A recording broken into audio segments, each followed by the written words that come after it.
अरे सुन छोटू, क्या तू मुझे 100 रुपए दे देगा? क्या मैम साहब 100 रुपए? हाँ छोटू, मुझे ना 100 रुपए की अर्जेंट नीड है। अगर तेरे पास पैसे हो तो 100 रुपए मुझे दे दे। लेकिन मैम साहब। देख छोटू, तू ये मत सोचना कि मैं तेरे पैसे लेकर भाग जाऊंगी। मैं तेरे पैसे मारूंगी नहीं, तुझे वापस कर दूंगी। अगर तेरे पास पैसे हो तो दे देना, मुझे बहुत जरूरत है पैसे की। मैम साहब, आपके कपड़े देखने में तो बहुत अच्छे लग रहे हैं और आप देखने में भी अच्छे घर से लग रही हैं, तो आपके पास 100 रुपए नहीं है? सच में छोटू, मेरे पास पैसे नहीं है। मेरा पर्स था ना, वो मैं घर पर ही भूल आई। और मेरी ना आज एक बहुत इंपॉर्टेंट मीटिंग है। अगर मैं मीटिंग में टाइम से नहीं पहुंची ना तो मेरा लाखों रुपए का नुकसान हो जाएगा। अगर तू मुझे 100 रुपए दे देगा ना तो मैं रिक्शा पकड़कर कंपनी पहुंच जाऊंगी। देख छोटू, अब तू ज्यादा सोच मत।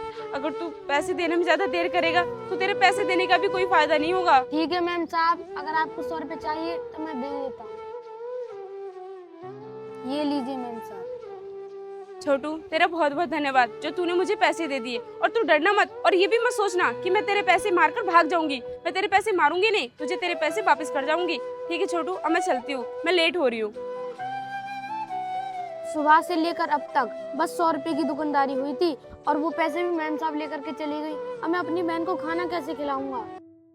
चलो ड्राइवर। रुकिए मैम साहब, चलेंगे, लेकिन उससे पहले ना मुझे आपसे कुछ पूछना है। हाँ पूछो जल्दी, क्या पूछना है तुम्हें मुझसे? मैम साहब, आप इतनी अमीर हो, अरे करोड़ों की कंपनी की मालकिन हो आप, पैसे की कोई कमी नहीं है आपके पास, इतनी महंगी गाड़ी है और फिर भी आप उस मोची से 100 रुपए मांग करके लाई हैं, और वो भी ये बोल करके कि आप अपनी कंपनी रिक्शे से जाएंगे। अरे मैम साहब, जब इतनी बड़ी गाड़ी है आपके पास तो फिर आपको रिक्शे से जाने की क्या जरूरत है? क्या वजह है मैम साहब, आप बताइए मुझे। अच्छा, तो तुमने ये सब सुन लिया था? देख भी लिया था मैम साहब और सुन भी लिया था। जब से आपने उस मोची से 100 रुपए लिए हैं ना, मैं बहुत ही हैरान हूँ। मैंने सोच लिया था कि जब मैम साहब मेरे पास आएंगी ना तो मैं उनसे जरूर पूछूंगा कि उन्होंने उस मोची से 100 रुपए क्यों लिए हैं। तो बताओ ना मैम साहब, क्या जरूरत पड़ गई आपको 100 रुपए की? अगर आपको पैसों की जरूरत थी तो 100 रुपए आप मुझसे ले लेती, मैं देता आपको। देखो, मुझे सच में पैसों की जरूरत नहीं थी। मैं तुम्हें बताती हूँ कि मैंने ऐसा क्यों किया। नहीं नहीं डॉक्टर साहब, आप मेरी मम्मी का इलाज मत रोकिए, मैं आपको आपके सारे पैसे दे दूंगा। डॉक्टर साहब,